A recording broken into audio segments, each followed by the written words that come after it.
امام کے صحابی تھے، امام کے صحابی تھے، تو انہوں نے ملنے سے انکار کر دیا. واقعہ موجود ہے بہار الانوار میں، یہ واقعہ موجود ہے. ملنے سے انکار کر دیا. اس کے بعد حسین بن حسن واپس نگران ہو کے، پشیمان ہو کے اپنے گھر پہ تشریف لائے. کچھ مدت بعد صحابی امام سے ملاقات کرنے کے لیے سامرا. جب سامرا آئے تو امام کے دروازے پر جیسے ہی پہنچے اور خادم کو کہا کہ امام سے ملاقات کرنا ہے، امام تک ہماری بات پہنچا دو کہ ملاقات کرنا چاہتے ہیں. جیسے ہی وہ خادم گیا اندر، امام نے منع کر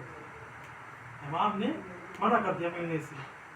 اب یہ صحابی امام تھا، امام حسن عسکری السلام، یہ گریہ کر رہا ہے، رو رہا ہے کہ آخر کیا وجہ ہے کہ جو امام ہم سے ملنا نہیں چاہتے ہیں.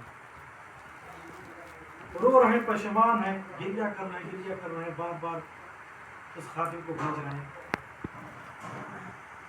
کچھ مدت کے بعد امام نے طلب کیا، اور طلب کرنے کے بعد جیسے یہ امام کے پاس گئے، اور جانے کے بعد امام نے کہا کہ اس نے سوال کیا، مولا آخر وجہ کیا ہے کہ آپ مجھ سے ملنا نہیں چاہتے؟ امام نے کہا کہ تم نے میری نسل کا میرا ایک فرزند ہے،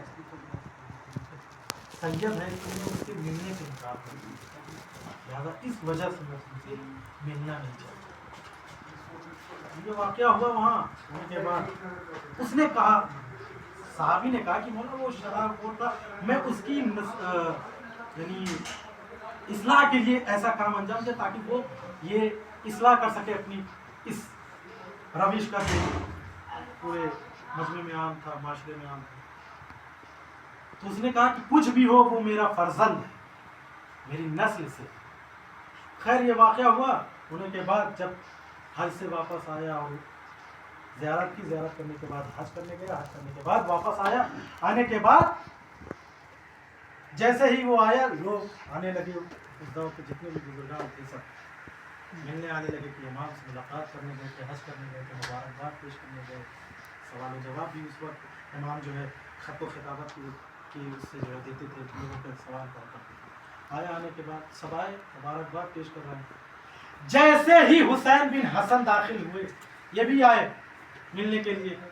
جیسے ہی یہ داخل ہوئے، ایک مرتبہ وہ صحابی امام کھڑا ہو جاتا ہے، اور کھڑے ہونے کے بعد استقبال کرتا ہے، اور باقاعدہ استقبال کرتا ہے، اچھے طریقے سے استقبال کرتا ہے، اچھے رویے سے پیش آتا ہے. اور آنے کے بعد ایک مرتبہ وہ اپنی جگہ پہ ایک بلند مقام پر کرسی لگائے ہوئے تھا، جہاں پر حسین بن حسن کو لے جا کے بٹھا دیا. حسین بن حسن یہ سوچنے پہ مجبور ہو گیا آخر وجہ کیا ہے کہ آج اتنی عزت مجھے دے رہے ہیں. کل تو یہ ہم سے ملنے کے لیے گوارا نہیں کرتے تھے، ملنا نہیں چاہتے تھے، آج اتنی عزت. پھر اس نے جو ہے بتایا، امام کے صحابی نے بتایا سارا ماجرا کہ امام نے ایسے ایسے ہمارے ساتھ کیا ہے. تو امام کے اس عمل کی بنا پر وہ حسین بن حسن اس شراب کی جو ان کو عادت ہوئی تھی اس کو چھوڑ دیا، اور چھوڑنے کے بعد وہ بہترین متقی، پرہیزگار، نمازی ہو گئے. اور آخری وقت میں ان کا انتقال ہوا. حضرت معصومہ سلام اللہ علیہ کے قبر کے پاس میں ان کو دفن کیا. یہ واقعہ سب پڑھتے ہیں، سادات کہتے ہیں یہ ہے. لیکن اس واقعہ سے جو نتیجہ ملتا ہے، توجہ چاہتا ہوں، یہ نتیجہ اس کے بعد ساتھ کیجیے. اس واقعہ سے نتیجہ یہ ملتا ہے کہ حسین بن حسن کہ جو ایک شرابی تھے، شراب پیتے تھے، لیکن امام کی نصیحت، امام کا جو توصیہ تھا ان کے اوپر اتنا غالب آیا کہ انہوں نے اس عادت کو چھوڑ دیا اور متقی اور پرہیزگار ہو گئے. اور یہ کہنے لگے کہ جب میرا امام ایسے ہو سکتا ہے، میرا جد ایسے ہو سکتا ہے، تو مجھے بھی اس طریقے سے ہونا چاہیے. سبحان اللہ. آج کے بھی دور میں یہ بات صادق آتی ہے اور ثابت ہوتی ہے کہ ہر سید کو اسی طریقے سے ہونا چاہیے. سبحان اللہ. محمد اللہم صل علی محمد و آل محمد.